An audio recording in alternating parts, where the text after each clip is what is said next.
Okay, so good afternoon, everybody.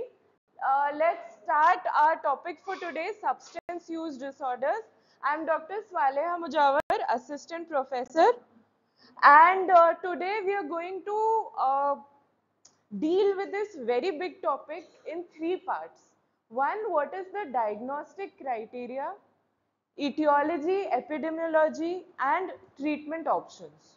ठीक है, तो डायग्नोस्टिक क्राइटेरिया मीन्स कि देखो जो भी रास्ते पे गिरता पड़ता है या पार्टीज में तमाशे कर रहा है वो सभी एडिक्ट है या वो सभी को कुछ प्रॉब्लम है, तो how would you diagnose and classify it.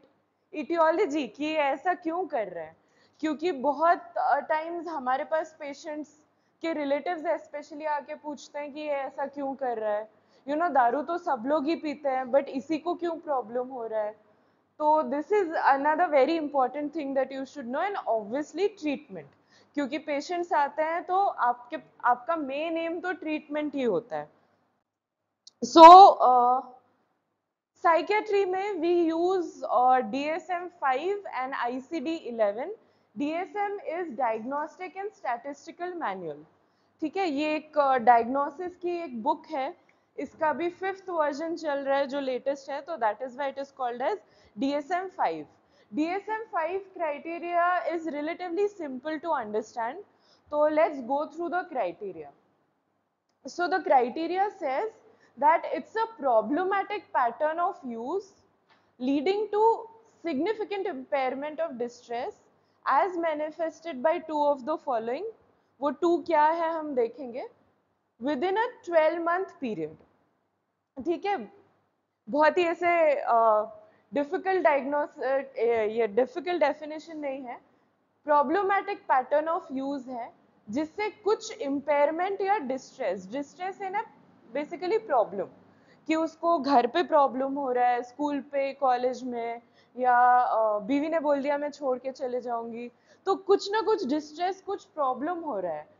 And वो प्रॉब्लम आ रहा है दो फॉर्म्स में. हमारे पास 12 पॉइंट्स है, 12 में से कोई दो ही चाहिए. और हाँ, कोई एक या दो बार दारू पीता है तो उसको हम एडिक्ट बोलते हैं, नहीं ना. तो we need all this for at least 12 month, है ना. एक साल तक प्रॉब्लम चाहिए, तभी हम इसको फिर डिपेंडेंस या एडिक्शन या प्रॉब्लम बोलेंगे. तो let us look at the points. वो पॉइंट्स क्या क्या है. तो कुछ पॉइंट्स आते हैं इम्पेयर्ड कंट्रोल के अंडर. ठीक है, कंट्रोल यू नो कि मुझे चॉकलेट खाना नहीं था पर कंट्रोल नहीं हुआ, तो that is the control. So using larger amounts for a longer time than intended. यानी पेशेंट सोच के जाता है कि मैं सिर्फ एक ही ग्लास दारू पीऊंगा, but he ends up taking 10 glass. ठीक है, या फिर वो सोचता है कि नहीं ठीक है मैं सिर्फ एक 15 मिनट के लिए दारू पीऊंगा, पर वो दिन भर बैठ के दारू ही पी रहे हैं. तो लॉन्गर अमाउंट्स और लॉन्गर टाइम, persistent desire और unsuccessful attempts to cut down or control the use. यानी कि वही है, वो चाहता है कि दारू ना पिए. हम etiology में देखेंगे how it works. But the patient wants to cut down, he wants to control the alcohol use, but he is unsuccessful. He is not able to control. Second, great deal of time obtaining, using और recovering. Okay, सो इसका क्या मतलब है कि बहुत ज़्यादा time waste हो रहा है.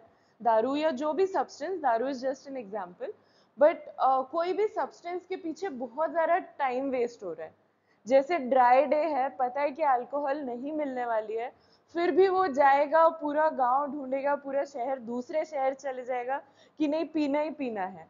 तो a great deal of time obtaining, using और recovering from the substance use. Craving और strong desire to use. So craving, हम पेशेंट्स को बहुत सिंपल टर्म्स में पूछते हैं कि तलब उठती है क्या दारू पीने की. तो क्रेविंग कि जब वो दारू नहीं पीते हैं तब अंदर से मन करता है, डिजायर या अर्ज होता है कि जा जाके बस दारू ही पीते रहे. तो this is impaired control.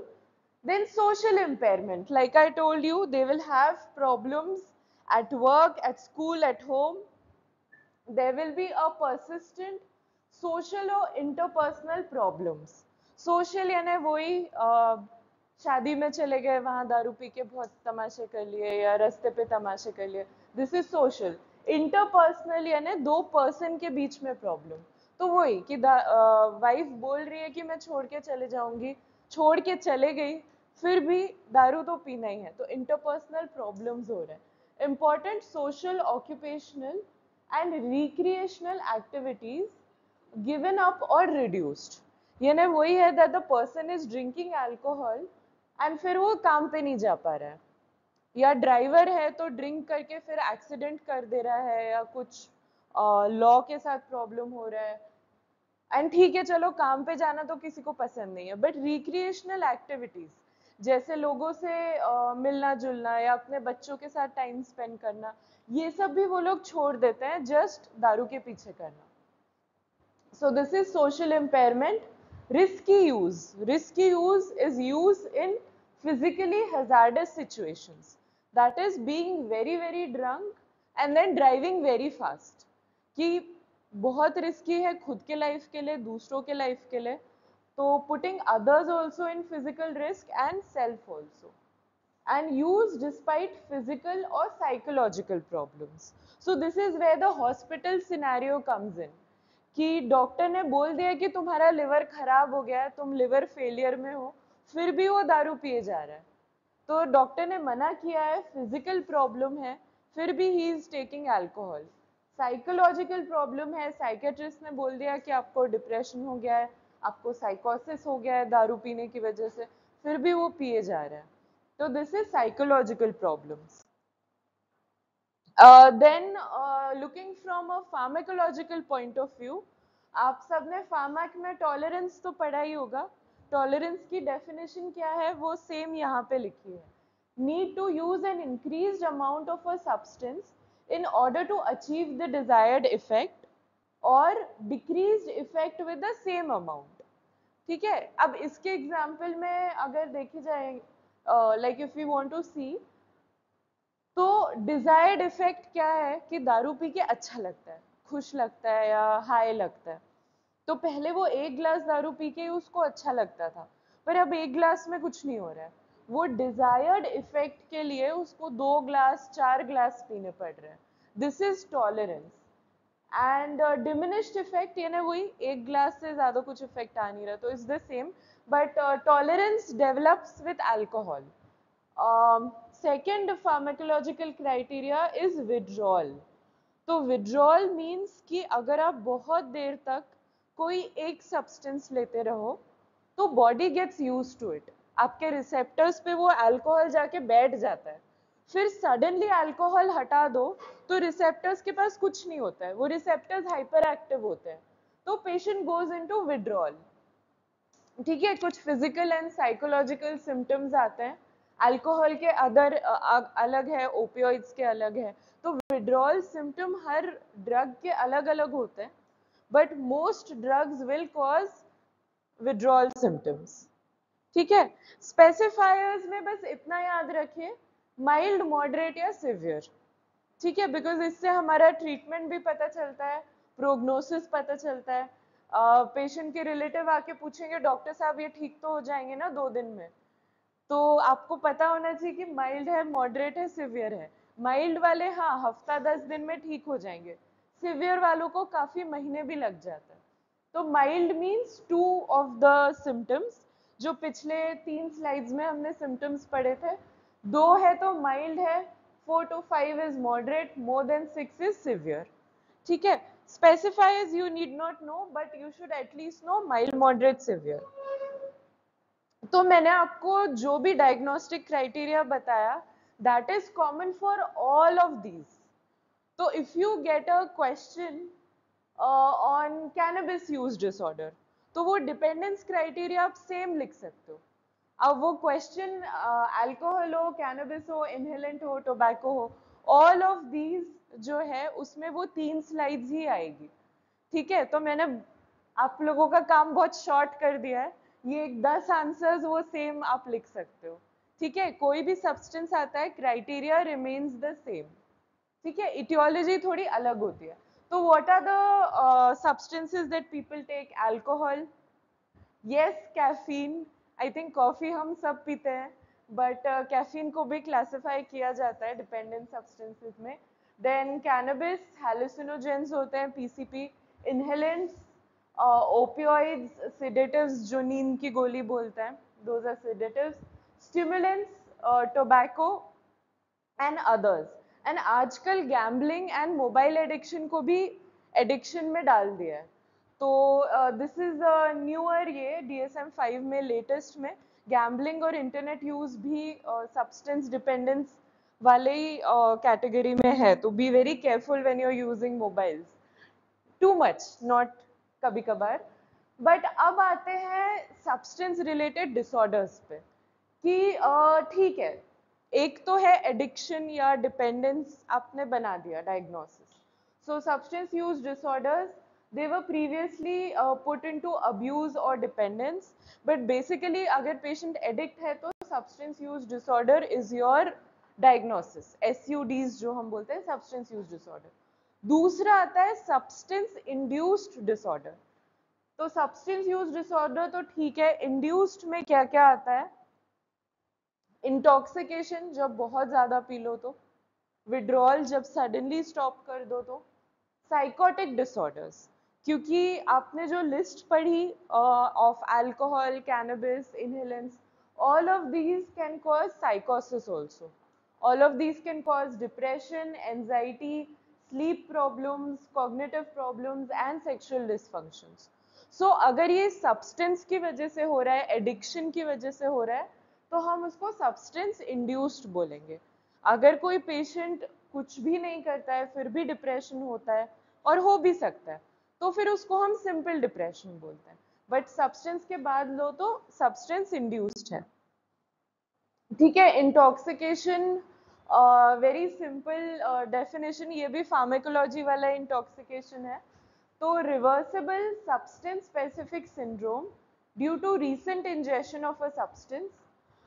These are the behavioral or psychological changes due to effects on the central nervous system after ingestion. तो for example क्या क्या हो सकता है? Disturbances of perception, यानी पेशेंट्स को hallucinations होते हैं, कुछ दिखाई देता है, सुनाई देता है. wakefulness में प्रॉब्लम होती है, या तो पेशेंट बहुत नींद में होता है या बहुत अलर्ट होता है. attention problems, thinking, जजमेंट तो खराब होता ही है. जैसे तुम लोगों ने देखा है, अगर सोशलिस्ट में नाच रहे हैं, कोई नहीं नाच रहा है, तो obviously judgement is impair. Psychomotor behaviour, यानी वही एक्टिविटी इंक्रीज होती है उनकी, physical and interpersonal behaviour. One thing is very important, we have to rule out medical condition और मेंटल कंडीशन. तो पेशेंट हाँ दारू पी रहा है, बट उसको ऑलरेडी डायबिटीज है, हाइपरटेंशन है, तो you have to check the sugars also, you have to check the blood pressure also. just because कि उसने दारू पिया does not mean कि बाकी problems नहीं है. तो this line is just to make sure कि आप बाकी चीजें भी check करें. and this does not apply to tobacco, क्योंकि tobacco देखा गया है कि बहुत ज़्यादा नहीं ले पाता है, बहुत रेस्टलेसनेस होने लगता है, और इंटॉक्सिकेशन की स्टेट तक वो पहुंच ही नहीं पाता है. Now, clinical picture of intoxication, it depends on many different things. One is substance, कि आप अल्कोहल का इंटॉक्सिकेशन लो या ओपियोइड्स का लो तो पेशेंट बहुत ड्राउजी हो जाएगा, पेशेंट गिरते रहेगा. इनहेलेंट्स लो, कोकेन लो तो पेशेंट बहुत हाइपर एक्टिव होता है, बिकॉज दीज आर स्टिमुलेंट्स. तो it depends upon the substance, dose, route of administration. अगर आईवी लोगे तो ऑब्वियसली जल्दी होगा, या इनहेल करेंगे तो जल्दी होगा. पर अगर ओरल लेंगे या ड्रिंक करेंगे तो वो पहले स्टमक में जाएगा, लिवर से जाएगा, तो 50% तो पूरा निकल जाता है. तो depends on the route of administration also. Duration की कितने सालों से दारू पी रहा है, इंडिविजुअल डिग्री ऑफ टॉलरेंस, कुछ लोग टॉलरेट कर पाते हैं, बहुत ज़्यादा पी के भी कुछ फर्क नहीं पड़ता है. Time since the last dose, expectations of the effect, and context also, कि पार्टी में पिया था या गम में पी रहा है, खुशी में पी रहा है, तो उस पर भी काफी डिपेंड करता है. Now comes to the withdrawal. Withdrawal again It is by definition a substance specific syndrome of problematic behavior change due to stopping और reducing after prolonged use. ठीक है, तो withdrawal के लिए हमें चाहिए सबसे पहले prolonged use, कि वो 1 साल से पी रहा है, body used to हो गई, and then suddenly stop हो गया या reduce हो गया. तो this is what is withdrawal. Withdrawal में भी you see physiological changes and cognitive changes. Physiological means आपका blood pressure, pulse, heart rate, आपका respiratory rate, all these things will keep fluctuating. तो physiological problems भी होती है and psychological problems भी होती है. Again, distress in social and occupational functioning. You have to rule out other medical conditions, mental disorders. Withdrawal नहीं होता है कुछ substances के लिए. तो PCP, hallucinogens, inhalants, all these substances don't have a withdrawal because of their pharmacological properties basically. अब आजकल ये नया वर्ड बहुत चल रहा है, न्यूरो एडेप्टेशन या न्यूरोप्लास्टिसिटी. सो न्यूरो एडेप्टेशन क्या होता है? CNS changes that occur after repeated use of a substance. ठीक है, पहले माना जाता था कि ब्रेन जो है 2 years तक के ग्रो होता है, उसके बाद कोई चेंजेस नहीं होते. अब वो चेंज हो गया. Now your brain is continuously adapting. Neuro adaptation means आपके जो जो दिन में जितने भी आप प्रॉब्लम्स फेस करते हो, अच्छे बुरे जो भी है, वो सबसे ब्रेन में चेंजेस होती है. एंड सब्सटेंस यूज से डेफिनेटली ब्रेन में चेंजेस होती है. तो अगर आप में से कोई है जो सब्सटेंस यूज कर रहा है, सोच रहा है कि यूज करके देखते हैं, ट्राई करके देखते हैं, आपके ब्रेन में एक्चुअली चेंजेस स्टार्ट हो जाएंगे. So there will be changes occurring in your central nervous system. One is adaptation of metabolizing systems, so how your body and your brain metabolizes the substances, and ability of CNS to function despite high blood levels. So if the patient is taking alcohol for 10 years, तो वो दारू P के भी गाड़ी अच्छे से चला लेता है, या दारू पी के भी अपना जो भी काम करता है वो कर पाता है, because your brain has adapted. Now brain is like कि ये तो daily का ही हो गया है, तो let us try to work with this. So this is what is neuroadaptation, a very interesting phenomena. Tolerance we have seen in the dependence criteria, same है. Substance induced mental disorders. Most important thing to remember is these are temporary. ठीक है, अगर किसी को schizophrenia होता है तो schizophrenia life long ही होता है, लेकिन सब्सटेंस इंड्यूस्ड अगर है साइकोसिस तो it will be temporary. Sometimes, rarely of course, it can persist, and it always occurs if you are abusing a substance, toxins or medication. And वो जो हमने 10 classes देखे उनमें से कोई भी हो सकता है. ठीक है, so clinically significant presentation of a mental disorder, and we diagnose it using history, physical examination, lab examination. It should occur within 1 month of use. So अगर दारू पी के 1 महीना हो चुका है और फिर भी उसको साइकोटिक सिम्टम्स है, तो फिर वो सब्सटेंस इंड्यूस नहीं है. तो we keep a cutoff of 1 month. They are capable of producing mental disorders. It is not an independent mental disorder. Usually onset of use के साथ साथ वो चलता है, temporal correlation है, and it persists for substantial time after a use also. So these are some of the criteria or characteristic of substance induced mental disorders. Now coming to epidemiology. So 40% of alcohol या drug associated जो है वो hospital admissions होते हैं. 40% is a very big. 40 ने almost आधे जो hospital के admissions हैं उनमें कुछ ना कुछ substance use होता है. तो this is very significant. 25% of all hospital deaths यानी 1/4 deaths जो होते हैं वो substance related होते हैं. Around 1 lakh deaths per year. Intoxication is associated with 50% of motor vehicle accidents and 50% of driving cases, 50% of murders. So definitely बहुत ही light या ignore करने वाली problem नहीं है. It's definitely a very big problem. Coming to etiology. So psychiatry में specifically etiology कभी भी एक नहीं होती है. जैसे ठीक है मलेरिया है, क्यों हो रहा है? मलेरियल पैरासाइट की वजह से. बट अल्कोहल या कोई भी सब्सटेंस में कोई एक फैक्टर नहीं रहेगा, मल्टीपल फैक्टर्स होंगे. तो what are these multiple factors?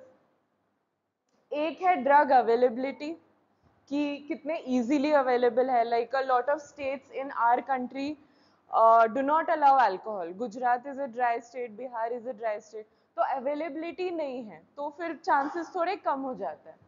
Social acceptance, a lot of societies में नॉर्मल होता है टू ड्रिंक एंड तो it is not considered as a bad thing और एज अ टैबू.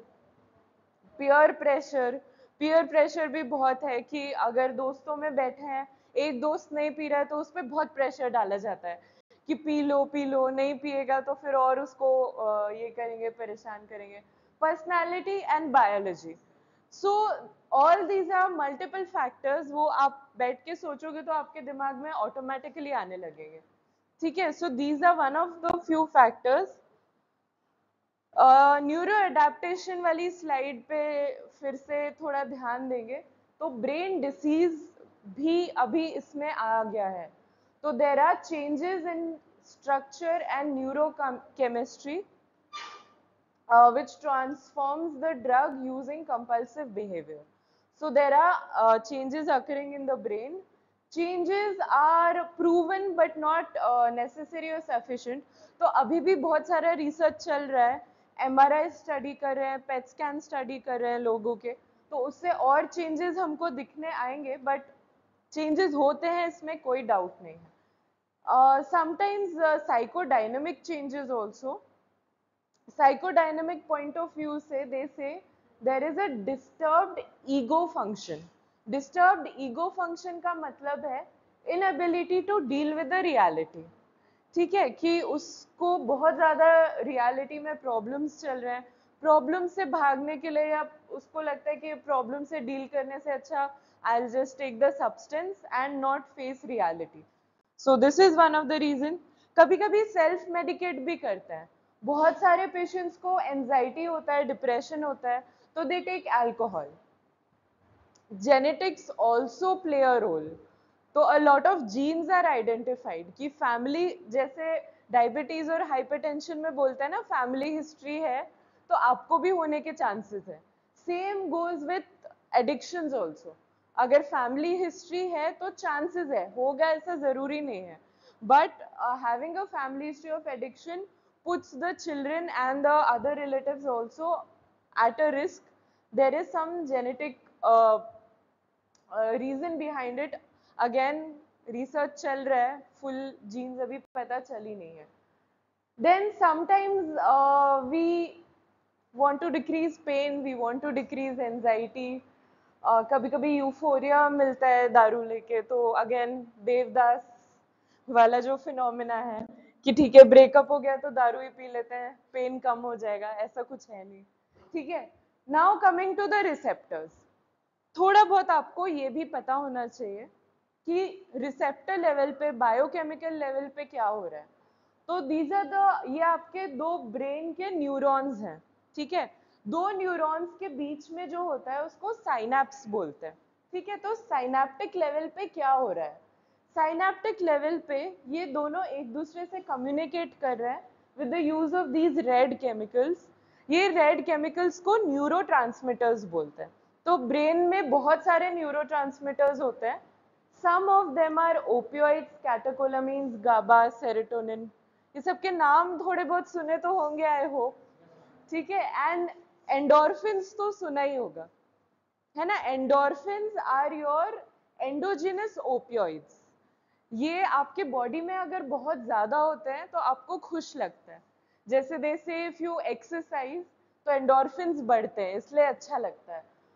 तो कुछ कुछ लोगों में जेनेटिकली या बाय बर्थ उनमें एंडोर्फिन्स बहुत कम होते हैं, तो वो अगर कम होते हैं तो उनमें रिस्क ऑफ डिपेंडेंस ज्यादा होता है। तो this is what is happening at your receptor level also.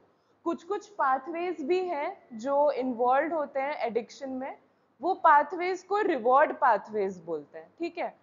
आपके लेवल पे अगर इतना भी पता है कि रिवॉर्ड पाथवेज एक्टिवेट होते हैं एडिक्शन में, this is also more than enough at UG level at least, but you should know the biochemistry also which is happening, ठीक है।